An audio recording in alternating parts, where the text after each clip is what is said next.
Vamos lá. Compartilhar aqui então.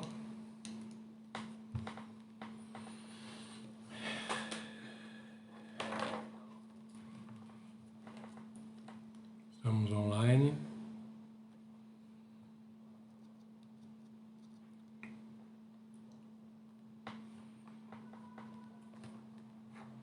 Boa noite para quem está entrando. Dá 2 minutinhos só para o pessoal entrar. Nós começar o nosso culto.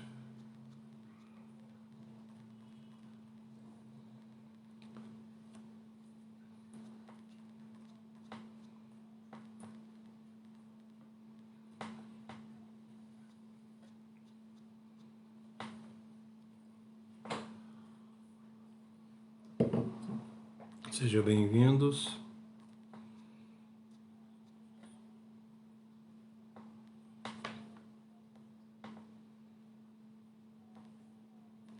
Só chamando o pessoal aqui, já começamos já.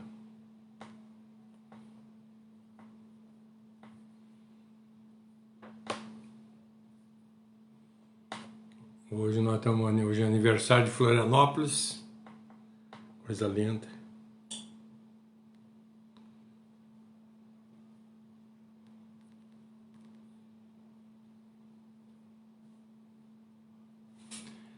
Seja bem-vindo quem está chegando aí.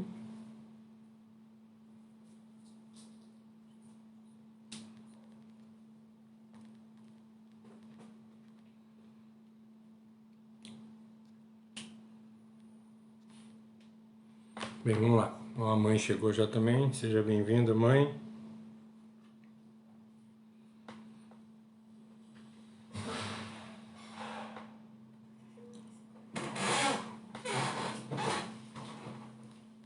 Sejam bem-vindos, quem vai chegando, já vamos começar já.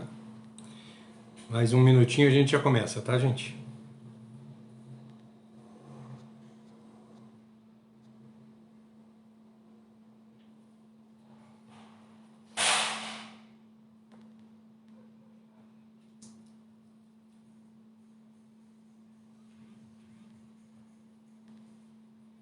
Então tá, vamos começar.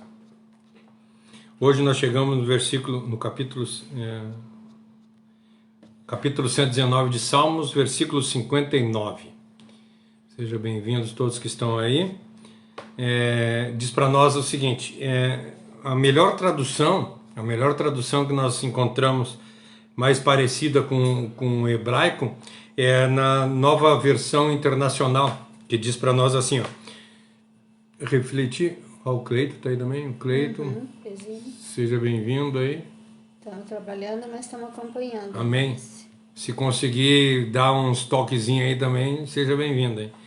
Então, a melhor versão, Salmo 119, versículo 59, a melhor versão que é mais parecida com o original, está na NVI, que diz para nós assim, ó, refleti em meus caminhos e voltei os meus passos para os teus testemunhos. Vamos fazer uma oração?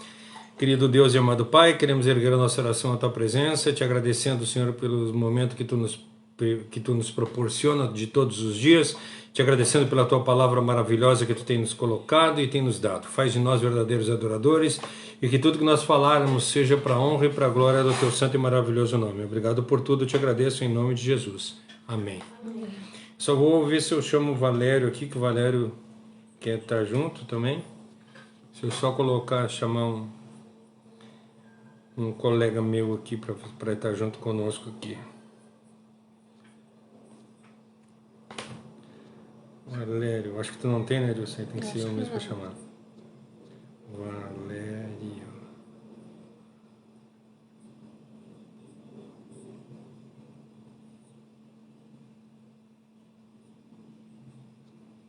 Não achei. Mas vamos lá, vamos embora. Aí eu vou ler algumas versões aqui para a gente entender, que diz assim, na Ark, né? Considerei os meus caminhos e voltei os meus pés para os teus testemunhos. Na Almeida Revista e Atualizada, considero os meus caminhos e volto os meus passos para os teus testemunhos. Almeida 21, século 21, diz para nós: quando considero os meus passos, volto para os teus testemunhos. É quase tudo a mesma coisa. Mas a versão que eu gostei de ler, que elas são boas aos ouvidos, é na versão fácil de ler, que diz para nós: examinei a minha vida e resolvi voltar a viver a sua lei. Olha que lindo nessa versão, né? Examinei a minha vida e resolvi voltar a viver na tua lei. E na NBV diz para nós assim, ó, cara, essa aqui eu achei fantástica. Diz assim, ó: quando eu paro para pensar sobre a minha vida, trato sempre de abandonar os meus caminhos errados para andar segundo a tua vontade revelada. Nossa, gente, essa versão é estrondosa, né? Quando eu paro para pensar sobre a minha vida, trato sempre de abandonar os caminhos errados para andar segundo a tua vontade revelada. Essa é a realidade. A Bíblia é a vontade de Deus revelada para nossas vidas, né? A Josi já está aí também? Não chegou a Josi ainda. Qual é que é?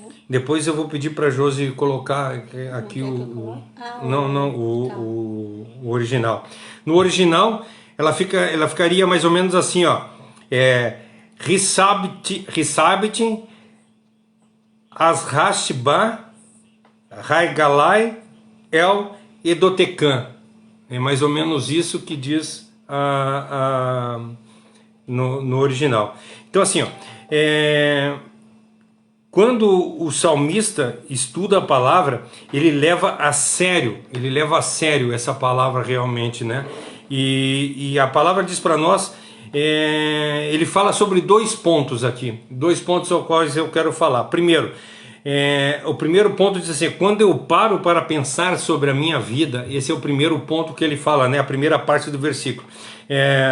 Ou seja, ele está refletindo assim: quando eu paro para pensar na minha vida, ou seja, eu reviro ela de cabeça para baixo, eu viro ela de tudo que é lado para olhar a minha conduta, de qual é a forma que eu tenho andado, para ver se essa é a melhor forma que seria a forma correta de andar. A palavra do original aqui, ela se refere a uma metáfora tirada das bordadeiras lá, as pessoas que fazem bordado.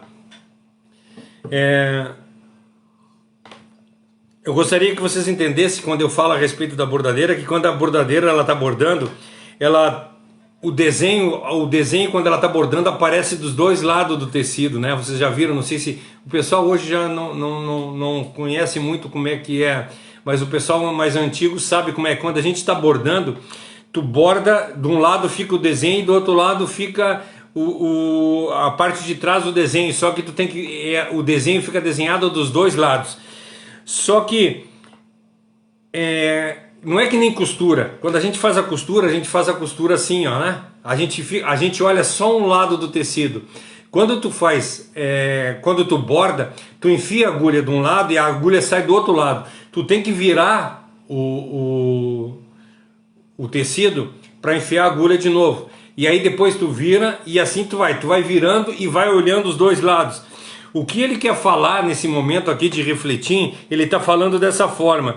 Ele está dizendo que ele olha estreitamente, ele olha cheio de escrúpulo, ele examina a conduta dele, ele examina de todas as formas como tem sido a conduta dele, para ver de verdade, para ter uma profunda convicção daquilo que tem afastado ele dos caminhos de Deus e da verdade.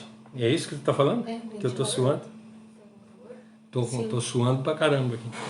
Então ele olha no mais profundo do coração dele, como se ele estivesse tecendo ali o bordado, olhando dos 2 lados, olhando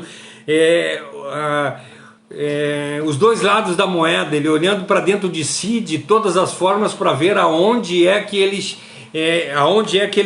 deve andar. É isso que quando ele fala que quando eu paro para pensar sobre a minha vida, ele reflete de uma maneira tão profunda sobre o que ele está olhando. Sabe quando a gente faz a ceia lá todos os meses e a gente olha para dentro da gente e a palavra de Deus diz para nós que nós devemos olhar, examine-se pois o homem a si mesmo. É isso que ele quer falar. Nós temos que olhar para dentro de nós e ver qual é a situação que nós temos andado, como é que nós temos nos portando, de que jeito nós temos andado. E aí nós vamos chegar à convicção da forma que nós estamos andando, ou seja, nós vamos conhecer a nós mesmos. Nós falamos aqui uns dias atrás, quando nós falamos a respeito de Tiago lá, a respeito do espelho, que quando a gente se olha no espelho, nós estamos olhando no espelho para ver as nossas imperfeições. Nós olhamos no espelho para enxergar o que, por exemplo, o meu cabelo está despenteado, daí eu olho no espelho para colocar o cabelo no lugar, ou tem uma espinha para ser retirada, ou fazer as mulheres para fazer uma maquiagem para tentar ficar agradar melhor os seus olhos. Ou seja, quando nós nos olhamos no espelho, nós estamos olhando profundamente para a nossa aparência. E a Bíblia, ao contrário disso, quando nós olhamos a Bíblia, nós olhamos para dentro de nós para ver qual é a forma que nós temos agido. A Bíblia serve para o nosso espelho da alma. Por isso que ele diz para nós, né, que quando a gente olha, Tiago, né, quando a gente olha a palavra de Deus é como se a gente olhar no espelho, ou seja, a gente olha para achar as nossas imperfeições. E é isso que o salmista está dizendo aqui. Quando eu paro para pensar sobre a minha vida, ou seja, quando eu começo a olhar e vejo e penso, gente, isso que eu estou fazendo é correto, da forma que eu estou andando é certa, é isso que o salmista está querendo dizer aqui. E a segunda parte do versículo, ela diz: trato sempre de abandonar os caminhos errados para andar segundo a tua vontade revelada. Ou seja, ele olha para dentro dele e faz a descoberta. Ele vê quem ele é, ele vê como ele tem andado, ele encontra-se a si próprio para ver se ele está dando prazer ou desprazer para Deus, se ele está fazendo a vontade de Deus ou não, se ele está andando nos caminhos corretos ou se ele abandonou os caminhos corretos e está vivendo no mal. Ele toma a palavra de Deus como guia dele, como eu falei a respeito do espelho. Ele olha as imperfeições dele por intermédio da palavra, né? O salmista está dizendo, então, aí ele diz para nós, então, quando eu paro para pensar sobre a minha vida, eu trato sempre para abandonar os caminhos errados e andar segundo a vontade revelada. Então eu olho para a minha vida, reconheço os meus erros e coloco em prática a vontade revelada de Deus. É isso que o salmista está dizendo. A grosso modo é exatamente isso. Eu olho para mim, vejo o que tem de errado e coloco e dou um passo para mudar isso que tem de errado na vida da gente. Não adianta nada nós olharmos para a Bíblia, enxergar os nossos erros, as nossas dificuldades e continuar com os mesmos pensamentos, continuar com as mesmas ações. Ele toma a palavra de Deus para ser guia da vida dele, é isso que ele fala. Eu pego a palavra de Deus, eu olho os teus testemunhos e coloco eles em prática, eu olho os teus mandamentos e coloco ele em prática. Ele inicia com justiça para andar no caminho da salvação. Ele quer ter uma vida correta, uma vida reta, ele quer viver de acordo com a vontade de Deus. E isso provoca na vida dele uma poderosa resolução. Eu já falei para vocês a respeito do livro o filme Corajosos. Se tiverem oportunidade de ver esse filme, vejam. Eles tomam, o rapaz toma uma resolução na vida dele, e até se tu colocar na internet aí resoluções dos corajosos, eles vão mostrar para ti quais são as resoluções. O que eles decidem? Eles decidem ser um homem melhor, eles decidem ser um marido melhor, um pai melhor, um cristão melhor. Eles decidem andar de acordo com a vontade de Deus e fazer a vontade de Deus. E quando a palavra chega na vida dele, por intermédio dessa palavra que ele lê, ele começa a olhar para dentro de si e enxergar o que tem de correto e o que tem de errado, e as coisas erradas ele começa a tirar da vida dele, e as coisas corretas ele continua fazendo. Ou seja, isso é o início da conversão, isso é o início da gente viver uma vida correta. Isso eu teria para mim que seria o princípio de uma vida cristã. Seria o batismo com o Espírito Santo, Porque no momento que nós recebemos o Espírito Santo e nós começamos a ler a palavra de Deus, e nós começamos a ver o que tem de errado na vida da gente, e nós começamos a transformar a nossa vida por intermédio disso, nós começamos a fazer a vontade de Deus. Nós vemos isso em Lucas 15, no versículo 17, que é quando ele está falando a respeito do filho pródigo lá, que o filho pródigo olha e diz assim, nossa, o que eu estou fazendo aqui? Lá na casa do meu pai, os jornaleiros, as pessoas que trabalham a diária, eles comem melhor do que eu, e eu estou me alimentando aqui de comida de porco. E aí começa o versículo 17 de Lucas 15 dizendo assim, ó, caindo porém em si, ele diz, os jornaleiros do meu pai têm pão com fartura e eu estou aqui morrendo de fome. Ou seja, ele cai em si. O que nós precisamos, o que nós necessitamos para a vida da gente, é isso que aconteceu com a vida do filho pródigo. Cair em si. Nós olhar para dentro de nós e enxergar os erros que nós temos. O problema que a palavra de Deus diz para nós que a nossa maior dificuldade é quando nós temos a mente cauterizada. Isso é triste. Por quê? Porque nós não enxergamos mais os nossos erros. E quando ele diz aqui no Lucas que ele cai em si e vê que na casa do pai é muito melhor, e o salmista está dizendo que quando ele olha para dentro de si, ele vê tanto mal na vida dele que ele decide a andar de acordo com a vontade revelada de Deus. E isso que Jesus Cristo não existia ainda nessa época, não existia humanamente falando, né? Jesus Cristo não tinha vindo a essa terra ainda, mas ele já conhecia. E aí quando Cristo nasce, que nós estamos estudando nos domingos aqui a respeito de João, que ele é a palavra, ou seja, a vontade de Deus é revelada por intermédio de Jesus Cristo. Hoje nós temos essa oportunidade de ter Jesus Cristo na vida da gente, ou seja, a vontade revelada de Deus está na nossa vida, e é só nós compreendermos e recebermos Ele como nosso único e suficiente Salvador. Ou seja, isso é o início da nossa conversão. A Adri falou alguma coisa ali, tu quer ler? A Bíblia sem o andar no Espírito é tão inútil como ter somente fé sem o conhecimento contido na palavra, porque toda palavra é inspirada por Deus.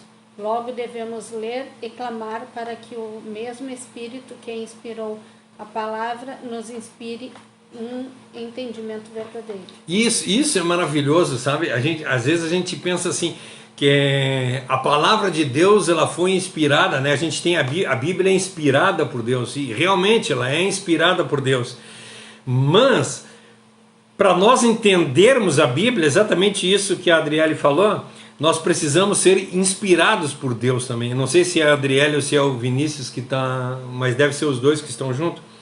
Mas nós temos que ter, para a leitura da Bíblia, não adianta nada a gente ler a Bíblia como um romance.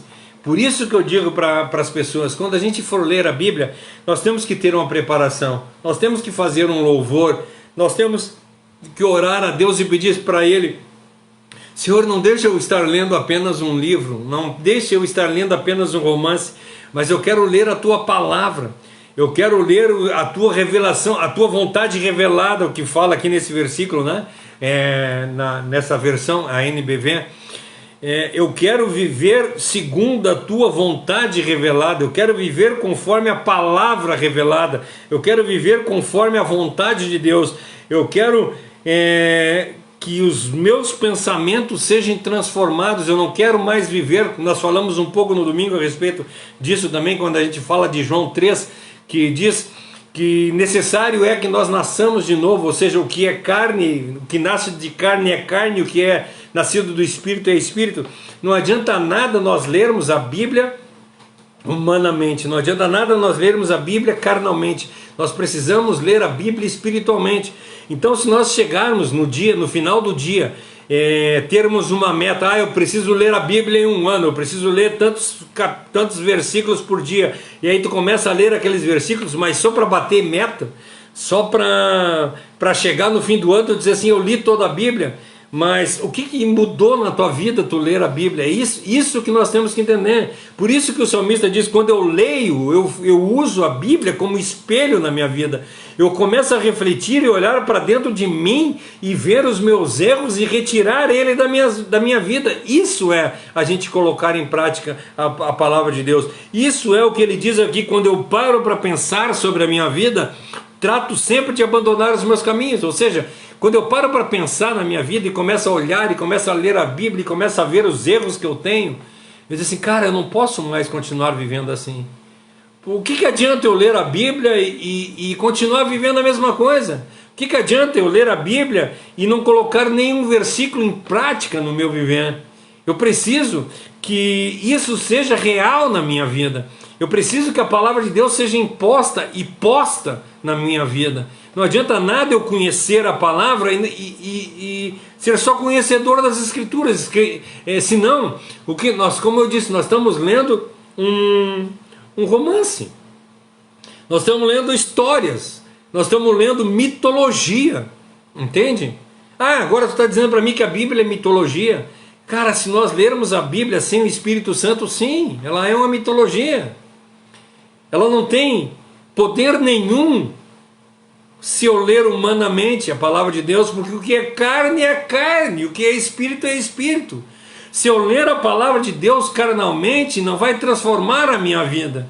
Agora, se eu ler a palavra de Deus espiritualmente e tiver esse desejo de tratar a minha vida e abandonar os caminhos errados e andar segundo a vontade revelada, a minha vida vai ser transformada. Vai iniciar eu vou começar a abandonar os caminhos maus. A palavra de Deus vai ser a minha guia. Eu vou andar conforme a vontade dele. As coisas que estão escritas na Bíblia vão ser real na minha vida. Não adianta nada eu ler na palavra de Deus dizendo que eu tenho que ser misericordioso e não ser.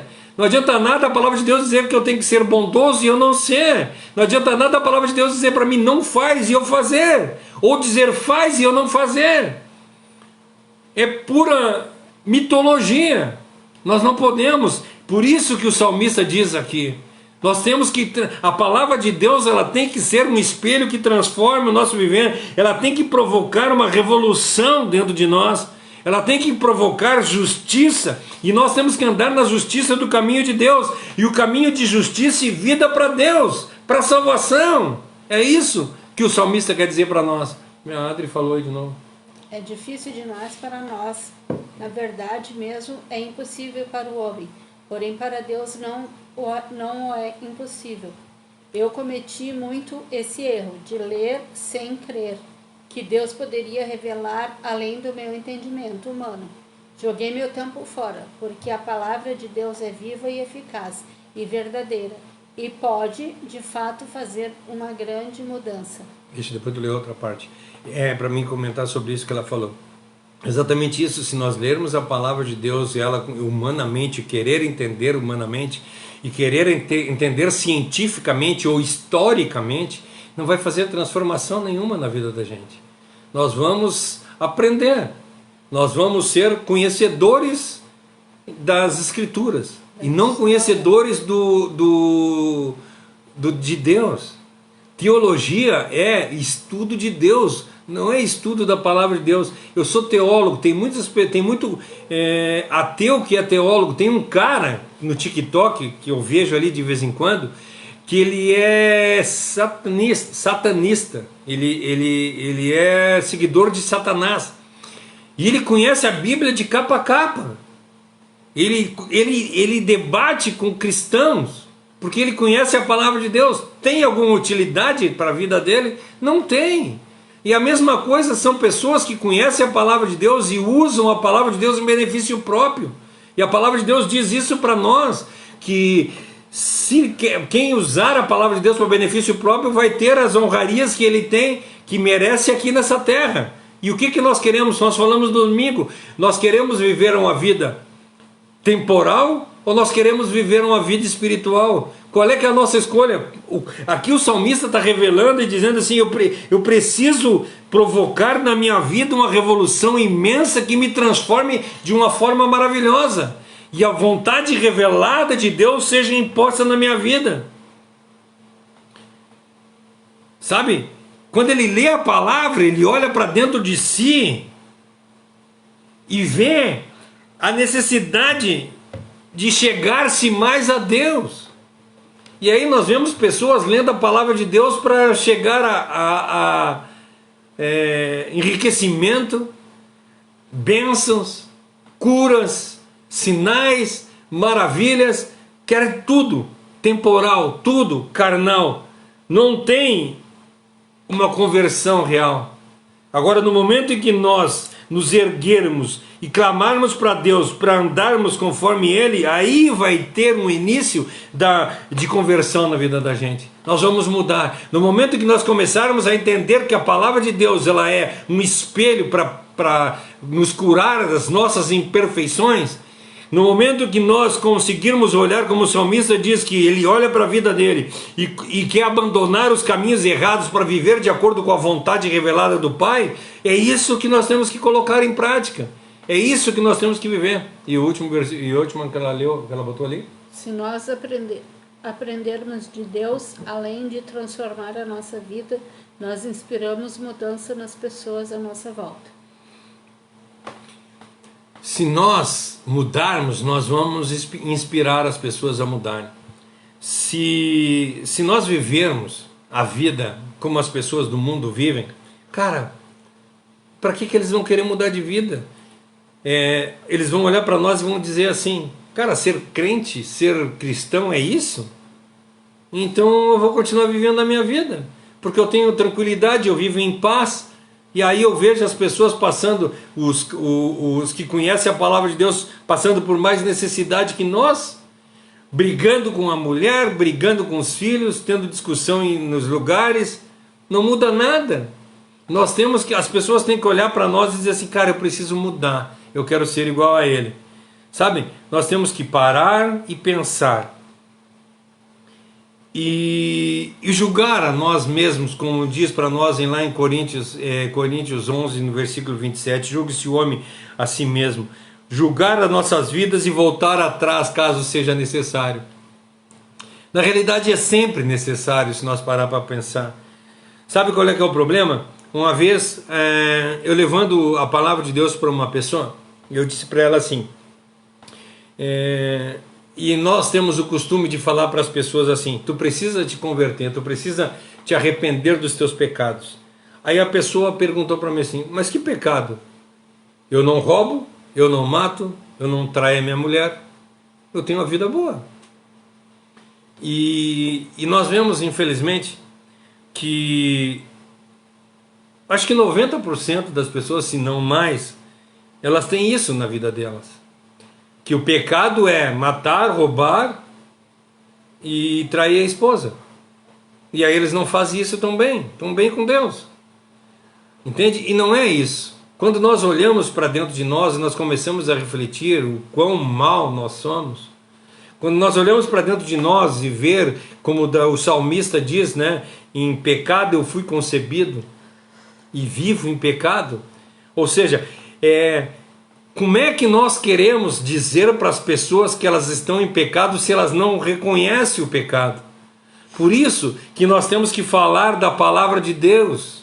Por isso que nós temos que mostrar para as pessoas que a palavra de Deus é reveladora. Como é que nós vamos dizer para as pessoas que elas precisam mudar de vida se nós temos uma vida errada? Se nós temos não vivemos na realidade isso que o salmista diz para nós, nós não vivemos a vontade revelada de Deus, nós vivemos uma vida egoísta. Nós vemos hoje, infelizmente, nos louvores, os louvores que as igrejas estão cantando são louvores egocêntricos, louvores que falam a respeito de coisas temporais, louvores que falam de eu, porque Deus vai fazer tal coisa para mim, Deus vai fazer tal coisa para mim, e eu sou isso, e eu sou aquilo, e eu sou aquele outro. Nada mostrando que Deus é o ser supremo. Não existe. Se tu olhar os louvores de antigamente, os louvores de 15, 20 anos atrás, eram louvores que enalteciam a Deus, e hoje são louvores que enaltecem ao homem. Em vez das pessoas se arrependerem dos seus caminhos maus, elas têm arranjado desculpa para os caminhos maus. Elas têm montado um Deus que tem misericórdia do pecado e não do pecador. Sabe? Não tem problema tu pecar porque Deus é bonzinho, ou seja, Deus é misericordioso contigo mesmo em pecado. Aí dizem que Deus odeia o pecado, mas ama o pecador. Entende? É errado, essa frase é errada. Deus não ama o pecador. A palavra de Deus diz para nós que Deus abomina o pecado. Como é que Deus vai me amar se eu ser pecador? Ou seja, o pecado está na minha vida e Deus vai me amar? Não, Ele não vai me amar. Eu não posso viver em pecado, porque se eu viver em pecado, Deus vai me abominar. Deus vai estar longe de mim. Entendam isso, nós não podemos viver em pecado. Como Iago Martins disse, sabe o que nós vemos hoje, infelizmente, as igrejas anestesiando as pessoas para as pessoas irem para o inferno. Não te preocupa que Deus é bonzinho, Deus ama o pecador. Não, Deus não ama o pecador. Nós temos que nos arrepender do pecado e correr de imediato, mais rápido possível, para longe dele. Nós precisamos mudar a nossa vida. O problema é que nós vivemos de uma forma tão mesquinha, tão egoísta, que, como eu falei, quando a gente fala lá no Sermão do Monte, que nós temos 2 pesos e 2 medidas para as pessoas que andam de acordo com a minha... as pessoas que são minhas amigas são as benécias da lei. E para as pessoas que são minhas inimigas é o rigor da lei. E não é isso que a palavra de Deus diz para mim. O rigor da lei é para todas as pessoas, inclusive para mim. Eu preciso me afastar do pecado. Se eu estiver em pecado, Deus me abomina. Deus odeia o pecado. E se o cara é pecador, ele tem pecado. Como é que Deus vai amar? Entende? Isso é um engodo para enrolar as pessoas, para as pessoas conviverem em pecado e ir para o inferno.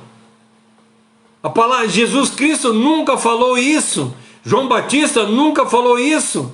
Aí eles vêm dizer, porque Deus ama o pecador. Olha quando ele pegou a prostituta lá, a mulher que estava em adultério. Ele amou ela. Esses dias eu vi o Fábio Caio Fábio. O Caio Fábio falando, dizendo que Deus ama se a pessoa tiver em erro, se ela for homossexual, ou se ela for adúltera, se ela for... Deus amaria, Deus abraçaria Jesus, né, se tivesse aqui na terra. Porque quando ele andou com as prostitutas, ele abraçou elas. Me diz, eu quero saber um versículo que diz isso. A palavra de Deus, todas as vezes que Jesus falou com alguém pecador, o que ele disse para o pecador? Os teus pecados são perdoados. Vai e não peques mais. Ele não ama o pecador. Ele perdoa o pecador. E a partir dali, ele não pode mais ser pecador. Então ele não ama o pecador. Ele ama a pessoa que anda de acordo com a sua santa e maravilhosa vontade. É isso. E hoje nós estamos vivendo uma deturpação do Evangelho. Barateando a graça.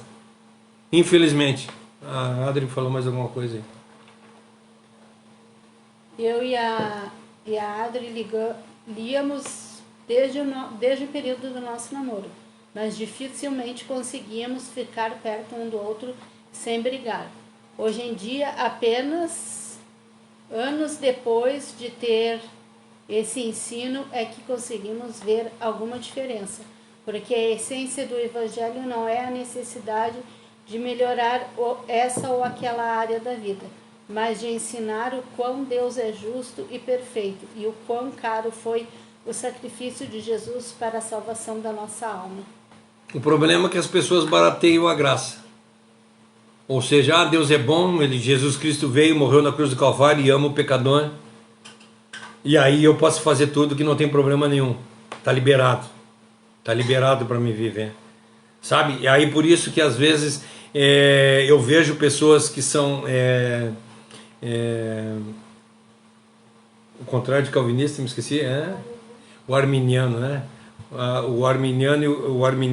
O calvinista, né? O calvinista, daí eles cai lá na hipergraça, né? Eu sou uma vez salvo, sempre salvo, então eu estou liberado, já fui salvo e eu estou liberado para fazer. Isso é uma prova de que nós não somos salvos, porque a pessoa que é salva em Jesus Cristo, ela vive conforme o salmista diz aqui. Ele abandona o caminho errado para viver segundo a vontade revelada. Quando nós recebemos a graça, que não foi barata, quando nós recebemos a graça de Cristo, da salvação, nós não vivemos mais pela graça, mas nós vivemos pelo constrangimento da palavra de Deus. Deus nos constrange para que nós não vivamos mais em erro. O arrependimento sincero transforma o nosso viver. O arrependimento sincero faz com que nós reflitamos em profunda sinceridade. E lá dentro de nós entendemos que nós precisamos andar nos caminhos corretos. Nós vemos as pessoas contrariadas quando alguém pega nós em erro. Nós estamos fazendo alguma coisa errada e vem alguém nos repreender. Cara, isso é incrível. Nós colocamos a culpa nos outros. Quando o nosso comportamento não está correto, quando os nossos atos e pensamentos não estão corretos, nós não conseguimos suportar a avaliação das outras pessoas. Quando as outras pessoas vêm falar alguma coisa para nós, nós nos ouriçamos. As pessoas ficam bravas quando são chamadas a atenção. Por quê? Porque nós vivemos, infelizmente, como eu falei, na temporalidade. Nós não queremos ser examinados pelos outros. Quando a palavra de Deus diz para nós que quando tu for julgar alguém, antes de tu tirar o cisco do olho do outro, tira primeiro a tua trave. Ela não está dizendo para mim que eu não posso olhar a pessoa e ajudar ela nos erros dela, mas ela diz para mim que antes de eu ajudar o erro das outras pessoas, eu tenho que acertar a minha vida, eu tenho que andar de acordo com a vontade de Deus, e depois que eu fizer a vontade de Deus, eu reconhecer os meus pecados, eu me arrepender das coisas erradas, aí eu posso ajudar as pessoas, eu posso ensinar para as pessoas como era andar corretamente. E quando vir alguém nos ensinar a andar corretamente, nós temos que ser humilde o suficiente para entender que aquilo é para o meu bem, que é Deus me ensinando como viver uma forma correta, é Deus me corrigindo para que eu me converta. Davi está dizendo aqui que quando ele olha para dentro dele, ele vê ele vê as coisas erradas na vida dele, ele vê que ele não tem andado conforme ele deveria andar, que ele não tem sido como ele queria que fosse de verdade a vida dele. Ele queria ser um crente verdadeiro e aí, mesmo assim ele cometia erros. E isso, uma pessoa que tinha conhecimento da palavra de Deus e amava a Deus, que eu já falei para vocês, que quando nós olhamos a história de Salomão, que Salomão pede sabedoria, um menino com 14 anos que pede sabedoria, é porque o pai falava todos os dias, busca sabedoria, sabedoria é a coisa melhor, tu tem que ter sabedoria na tua vida, a sabedoria é uma coisa que vai te engrandecer, sabedoria, e ele falava sempre de sabedoria, e por isso Salomão tinha, ou seja, nós estamos vendo a vida de Davi, um cara que vivia de acordo com a vontade de Deus, e ensinava para o filho dele o que era o correto de fazer, E mesmo assim ele diz que olhava para dentro de si e não era aquilo que ele desejava ser. Ele olha para dentro de si e diz assim: como eu queria que a minha vida fosse transformada, como eu queria ser um cristão verdadeiro. E lutava com todas as forças dele para que o curso da sua vida fosse transformado. O curso da sua vida fosse transformado. Ele queria viver de fato a palavra de Deus. Ele não hesitava em voltar atrás. Ele não hesitava em converter a vida dele para andar de acordo com a vontade de Deus. E assim que nós deveríamos ser. Nós deveríamos ansiar com todas as nossas forças que a palavra de Deus fosse imposta e posta no nosso viver. Eles falaram mais alguma coisa? Após o Espírito Santo descer em Jesus, ele saiu a pregar: arrependam-se, pois o reino dos céus se aproxima.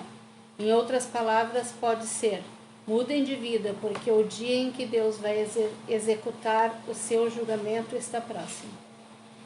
A palavra de Deus diz para nós que Jesus está à porta se nós começarmos a olhar. Mas às vezes as pessoas estão tão apagadas do mundo. Isso a palavra de Deus diz, né? Que as pessoas que não conhecem a Deus, elas dizem assim: cara, ele está demorando para voltar, ele nem vai voltar. Eles não acreditam mais que Jesus vai voltar. Quando a gente vê as pessoas falando, crentes se cumprimentando às vezes, dizendo assim: até amanhã se Jesus não voltar. Eu não acredito que essas pessoas estejam falando aquilo de dentro do coração, porque a pessoa que sabe que Jesus vai voltar amanhã, ela não vive de acordo com a vontade do mundo, sabe? E Jesus pode voltar não amanhã, mas ele pode voltar daqui 5 minutos. Eu não sei o que vai acontecer. Eu não estou dizendo que Jesus vai voltar amanhã, gente. Eu estou dizendo que eu posso morrer. Eu posso levantar daqui agora e no caminho para o quarto, no caminho para o lugar onde eu vou ir, eu posso tropeçar e cair, bater com a cabeça e morrer. Eu posso chupar uma bala e me engasgar e morrer. Eu posso agora aqui estar conversando, como eu vi já cultos de pastores pregando e no meio da pregação parar de falar, entortar a boca e cair porque teve um AVC, teve uma parada cardíaca. É iminente que nós estamos chegando cada vez mais perto do nosso fim. Nós vamos, e a palavra de Deus diz para nós que todo joelho se dobrará e toda língua confessará. Todos nós compareceremos diante do tribunal de Cristo. Todos nós vamos comparecer diante dele. Então, é iminente que nós vamos encontrar com Cristo. E nós estamos vivendo como se nada fosse acontecer. Nós estamos vivendo, parece que o amanhã não vai ter. Não vai ter, que eu não vou morrer. Morte é uma realidade para os outros e não para mim. Eu estou mais preocupado em ganhar o pão de cada dia do que ganhar a vida eterna. Eu estou mais preocupado. Eu contei já para vocês a história do filme Paulo, o Apóstolo, né? Que ele coloca um pouquinho de água na mão. Ele diz que ele está no oceano e enfia a mão dentro da água e pega um punhado de água. E a vida da gente é igual esse punhado de água que fica correndo entre os nossos dedos. E nós estamos tão preocupados com aquele tantinho de água que está na palma da nossa mão, e ela está se esvaindo. Nós estamos tão preocupados tentando fechar o buraquinho para essa água não esvair, enquanto Deus é o imenso oceano. Nós estamos preocupados com um punhadinho de água dentro da palma da nossa mão, e estamos perdendo toda a imensidão do oceano. É isso que ele está dizendo aqui para nós. Eu quero viver de acordo com a palavra de Deus, de acordo com a vontade revelada de Deus, ou seja, eu quero andar de acordo com o que Cristo ensinou. E aí no momento que eu entendo que eu tenho que andar de acordo com o que Cristo ensinou, eu paro de me preocupar com as coisas desse mundo. Davi disse: Já fui novo e hoje sou velho. Nunca vi um justo ter fome, e nem a sua descendência mendigar o pão. E nós estamos preocupados com pão. Jesus diz para nós que, gente, olha o lírio dos campos. Eles não tecem nem fiam, e nem Salomão, no seu maior poderio, se vestiu como um deles. E eles levantam num dia e no outro dia eles secam. Olha os pássaros, não trabalham e falta comida para eles? Não, porque Deus cuida. E nós não temos isso. Se nós entregássemos a nossa vida para Deus e vivêssemos conforme Deus, nós não teríamos preocupações, porque Deus proverá. Deus vai dar o que eu necessito, porque Ele é o meu pastor e não vai me deixar nada faltar. Ele vai me dar todas as coisas que eu necessito. Mas é assim que nós vivemos? Não! Nós vivemos preocupados com a nossa vida. E aí a última parte do versículo ele fala: trato sempre de abandonar os caminhos errados. Na própria agência dele, empregada, ele diz isso. Ele já leu, né? Já leu já a última parte, né? Ele diz, ele não diz que espera que Deus venha e transforme a vida dele, não. Ele diz: eu trato de abandonar os meus caminhos, eu luto contra os meus pecados, eu luto contra os meus desejos. Ele descobriu o que estava errado e virou, ele converteu a vida dele, ele deu um giro de 180 graus. Agora eu me lembrei que eu tinha um amigo meu que dizia que dava um giro de 360 graus na vida. 360 graus, tu está voltando, tu está de frente para o mesmo lado. Converter-se é virar 180 graus. Estou indo para lá, eu vou virar para cá, eu vou de contra as coisas do mundo. Eu descobri as coisas erradas na minha vida e vou mudar. E ele não se preocupou, ele simplesmente virou. Cara, eu não vou mais fazer isso. E é isso que a palavra de Deus diz para nós. É isso que ele quer dizer. No momento que tu encontrou, por intermédio da palavra de Deus, um erro na tua vida, abandona. Deus, mais uma vez eu vou falar. De repente aí pessoas vão achar assim: nossa, que não é isso que a palavra de Deus diz, mas é exatamente isso que a palavra de Deus diz para nós. Deus não ama o pecador. Deus ama a pessoa que se arrepende dos seus pecados. É isso. A pessoa precisa olhar para dentro de si. A pessoa precisa refletir na sua vida. Pegar a palavra de Deus e olhar como espelho. Enxergar os seus erros, refletir. Dar uma pausa e mudar o curso de vida. Isso é uma verdadeira conversão. A verdadeira conversão é nós entendermos: cara, eu estou errado nisso, eu preciso mudar. Eu não quero mais viver dessa forma, eu preciso transformar a minha vida. Entende? É isso que essa palavra quer dizer para nós. Nós precisamos olhar para dentro de nós. Os nossos pensamentos têm que ser temperados. Nós temos que ter um ânimo para combater o mal na nossa vida. Nós temos que ser pessoas ativas no nosso viver. Nós temos que fazer algo. Nós temos que lutar contra os nossos desejos. Ou seja, eu preciso mudar. Assim como Davi diz: cara, no momento que eu reconheço os meus erros, eu volto. Eu quero viver a tua realidade. Eu quero me converter. Eu me arrependo e me transformo. Eu volto para Deus e transformo a minha vida. Deus não muda, minha gente. Deus não se arrepende. Deus não acredita e Deus não vira. Isso são coisas do homem. Nós temos que olhar para dentro de nós e mudar. Nós temos que nos arrepender. Nós temos que acreditar na palavra de Deus e virar. mudar completamente. Nós temos que, de fato, viver a graça de Deus. Foi de graça, Ele morreu, é totalmente gratuita, mas nós precisamos fazer a nossa parte, nós precisamos transformar o nosso viver. Ele falou mais alguma coisa ali? Acho que ele botou ali, né?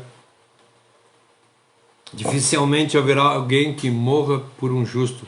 Pelo homem bom, talvez alguém que tenha coragem de morrer. Mas Deus demonstra o seu amor por nós, porque Cristo morreu em nosso favor quando nós éramos ainda pecadores. Exatamente isso. Nós precisamos...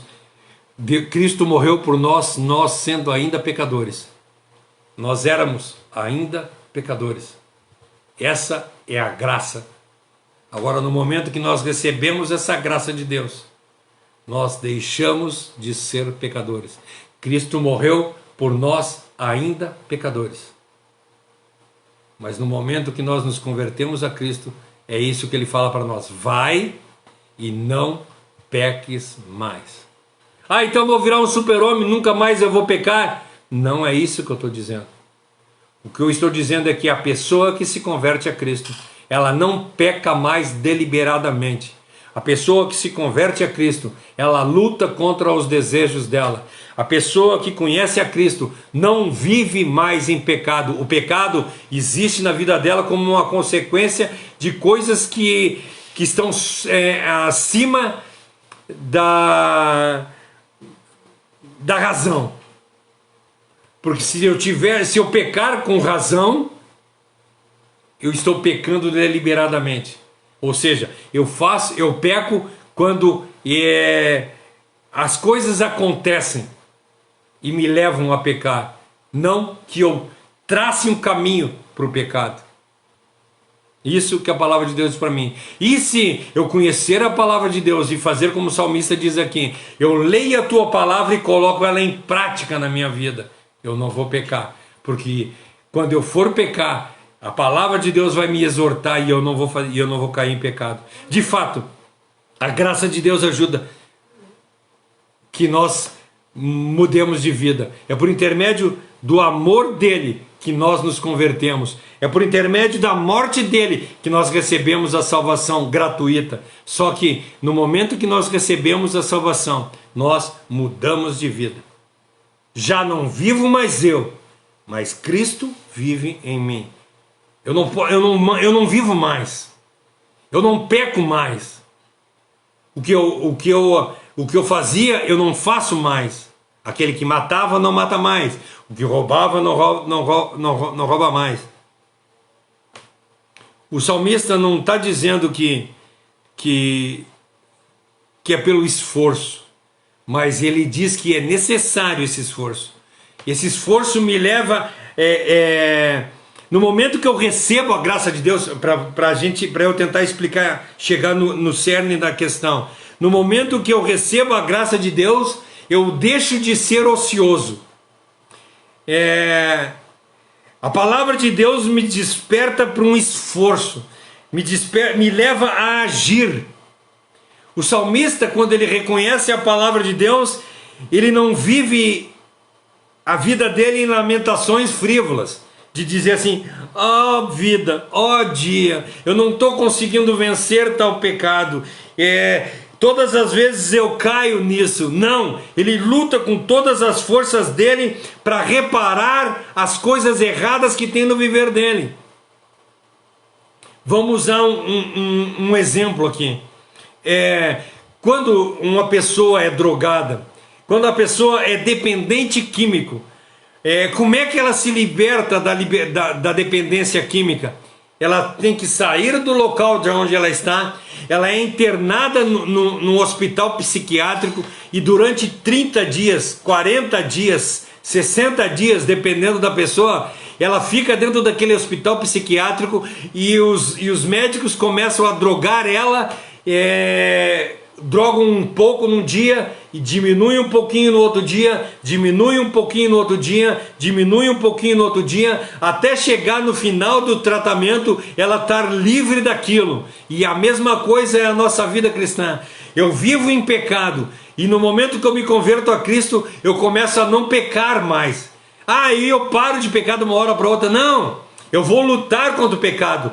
Vou ficar 1 dia, 2 dias sem pecar e vou cair. Aí no outro dia eu vou ficar 2 dias, 3 dias sem pecar e vou cair. E vou levantar de novo. E assim eu vou gradativamente, cada dia passando e conseguindo vencer um pecado de cada vez. Eu vou vencendo uma dificuldade de cada vez na minha vida até o dia que a palavra de Deus diz para nós, não que eu tenha alcançado, Paulo diz, não que eu tenha alcançado, mas eu prossigo para o alvo, o prêmio da soberana vocação. Eu vou crescendo dia após dia na graça, eu vou lutando contra os meus desejos, eu vou lutando contra a minha carnalidade, e assim eu vou vencendo dia após dia para me transformar em quem Deus quer que eu seja. É isso que ele quer dizer para nós. Veio grande agora, né? É o mesmo que tu leu. É o que eu li. Então, daquele leu a respeito da palavra de Deus, né? Então, assim, gente, mas isso tem que vir do próprio homem, não vem de Deus. Isso não vem de Deus. De Deus vem a graça que nos salva, e de nós vem essa luta contra o pecado.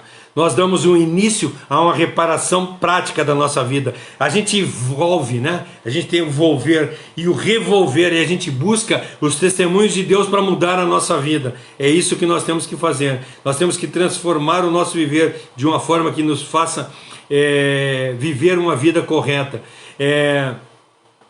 A gente vê que o salmista se apressa em desfrutar disso. A gente vê que ele usufrui de um inconfundível favor de um amigo celestial. Ele pega a reflexão dele, não é uma estupidez. Ele pega aquilo e começa a refletir e transforma a vida dele. E volta-se para Deus. E a reflexão não é uma ação, não é, a reflexão não pode ser sem eu leio a palavra de Deus, reflito e depois disso eu ajo.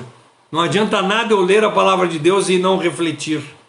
Eu preciso ler a palavra de Deus, refletir e colocar isso em prática. Mesmo que isso esteja acima das minhas paixões humanas. Mesmo que isso, por causa disso, eu precisa abandonar os meus desejos e sofra por causa disso. Como eu falei a respeito da pessoa, do dependente químico. Ele vai sofrer no início do tratamento, ele vai ter crises no início do tratamento, mas ele precisa disso, e nós precisamos suportar todas essas dores para mudar o nosso viver. O salmista diz que nós precisamos refletir cuidadosamente sobre as nossas vidas e transformar o nosso viver. Então o agir de acordo com a palavra de Deus faz com que a nossa vida seja transformada. E nós precisamos dessa combinação. O refletir e o agir no nosso viver para mudar a nossa vida. Ele implora por uma comunhão renovada na vida dele. Ele implora que Deus renove a vida dele. E a palavra de Deus diz para nós, que lá em Coríntios, que Deus nos deu o ministério da reconciliação, ou seja, nós reconciliamos com Deus e temos uma vida transformada. E a prova dessa genuidade, dessa genuinidade, essa prova de ser genuíno, que eu não vou conseguir falar a palavra, que esse anelo nos leva a uma obediência. Quando nós começamos a ler a palavra de Deus e ver que ela transforma, nós começamos a anelar um renovo no nosso viver. Nós começamos a anelar que a nossa vida seja transformada, que as trevas que existem dentro do nosso ser sejam retiradas. E aí nós começamos a sentir a ausência de Deus no nosso viver. Nós vamos entrar agora domingo a falar a respeito da luz, que a palavra é a luz que ilumina os nossos caminhos. E aí nós começamos a ver que a ausência de Deus é as trevas no nosso viver, e nós não queremos mais viver em trevas, mas nós queremos viver na luz poderosa de Cristo. O que ele falou aí? Consegue ler? Deus mostra o seu amor quando ele sacrifica o filho dele, porque sem o sacrifício ele simplesmente estaria a inocentar justos. A ira de Deus não nos... Injustos, inocentar injustos.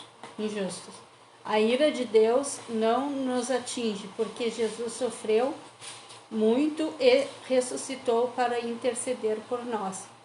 Nós precisamos olhar para isso e dar valor.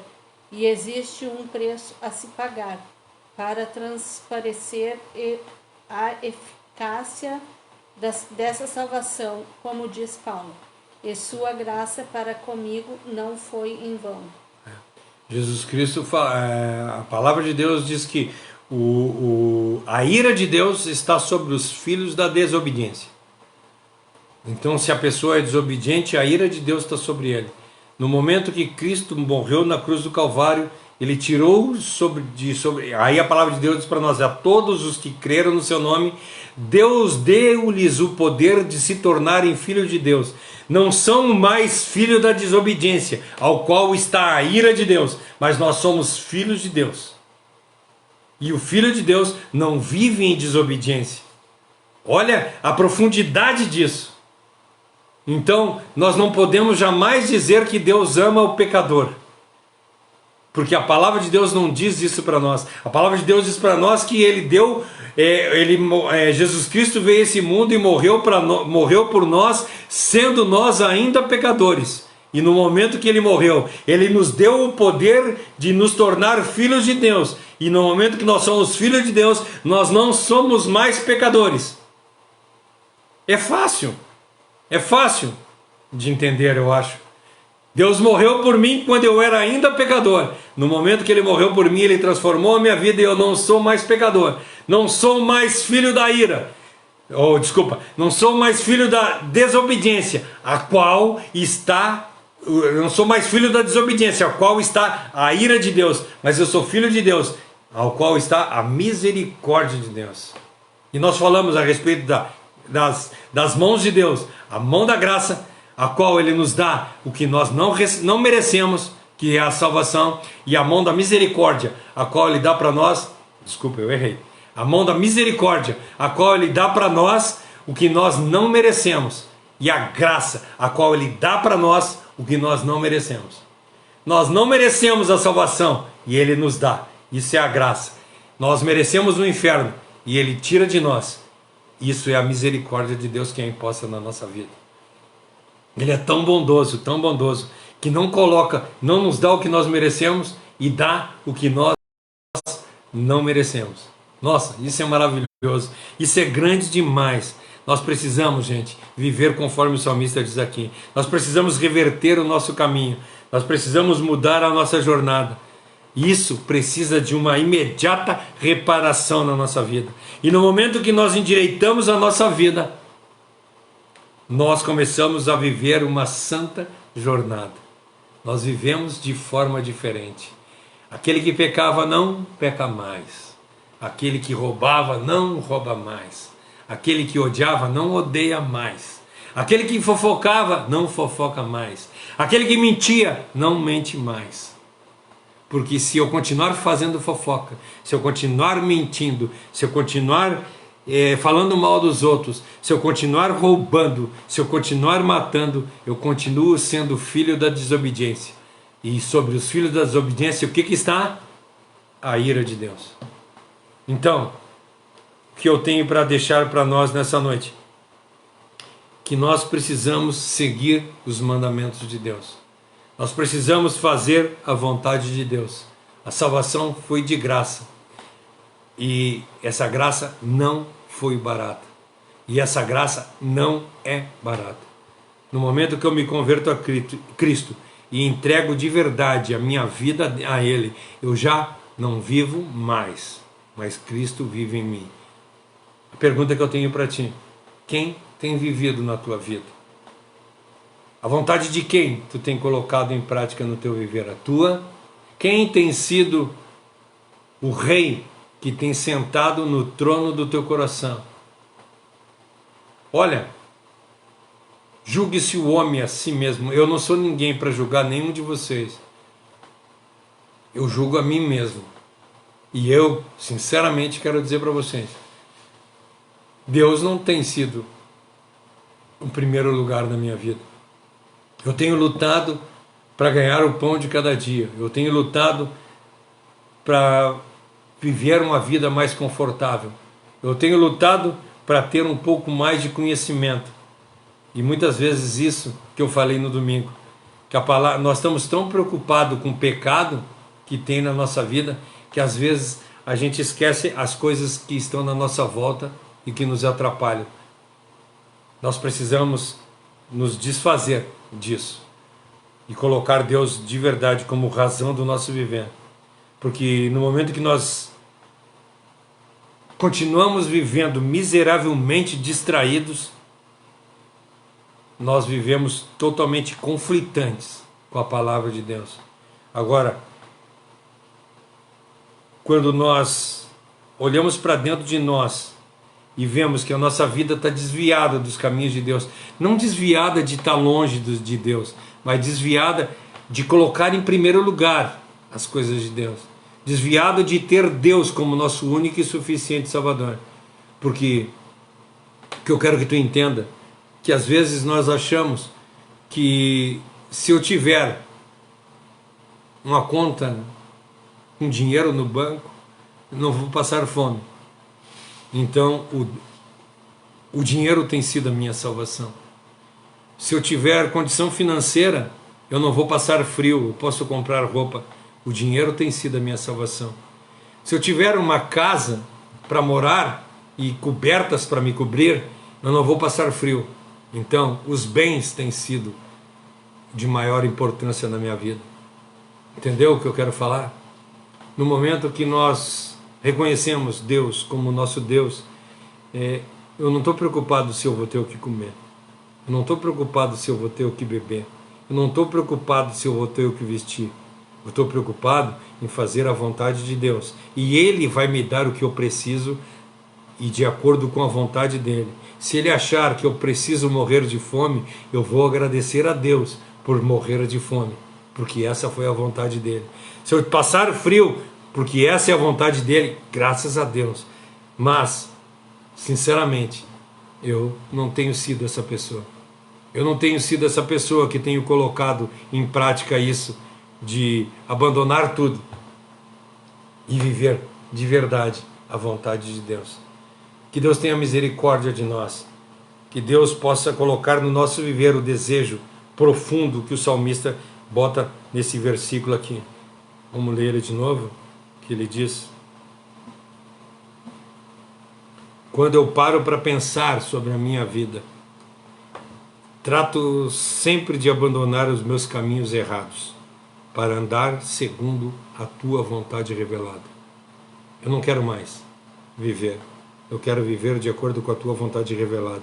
E quando eu leio a tua palavra, eu olho para dentro de mim e vejo o que está de errado e abandono.